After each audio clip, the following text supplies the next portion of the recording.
ఈ సినిమాలో కొంత చిన్న భాగాన్ని మేము ఉత్తరప్రదేశ్ వెళ్ళి లక్నో వెళ్ళి గౌరవనీయులు యోగి ఆదిత్యనాథ్ గారికి ముఖ్యమంత్రి వర్యులు యోగి ఆదిత్యనాథ్ గారికి చూపించడం జరిగింది.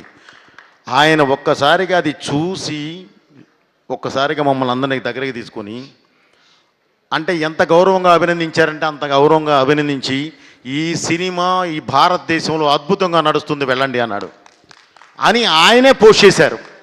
ఆయన ట్విట్టర్లోనే ఆయనే పోస్ట్ చేశారు. ఆ ఎక్స్పీరియన్స్ ఆయన దగ్గర ఆయన ఇచ్చిన ఆ గౌరవానికి, ఈ ధర్మానికి ఆయన ఇచ్చే గౌరవానికి, భారతదేశం అంటే ఆయనకున్న గౌరవానికి, దైవం అంటే ఆయనకున్న భక్తికి నిజంగా ఆ రోజు చూసి ఆయనకి చేతులెత్తి నమస్కరించాం మేము. అలాంటి గొప్ప వ్యక్తి యోగి ఆదిత్యనాథ్ గారు.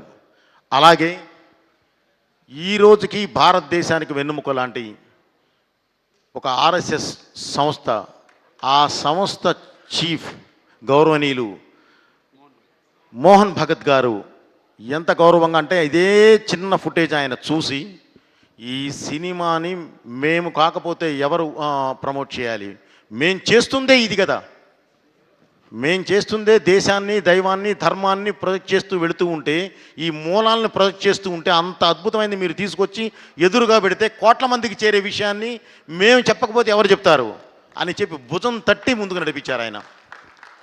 మేమున్నాం వెనకాల, మేము చూసుకుంటాం వెళ్ళమన్నారు. సో అది నిజంగా లైఫ్ జీవితంలో మళ్ళీ మర్చిపోయేది కాదు, ఎట్టి పరిస్థితుల్లోనూ మర్చిపోయేది కాదు.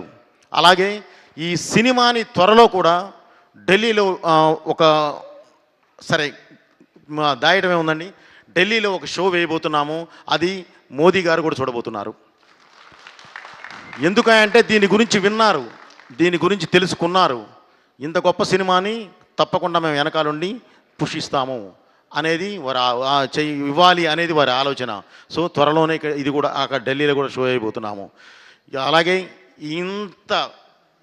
ఈ సినిమాని ఇంత అద్భుతమైన విజయాన్ని అందించిన ప్రేక్షకులకి మళ్ళీ మళ్ళీ మళ్ళీ శిరస్సు నుంచి నమస్కరిస్తూ thank you very much. Me Boyapati Srinu.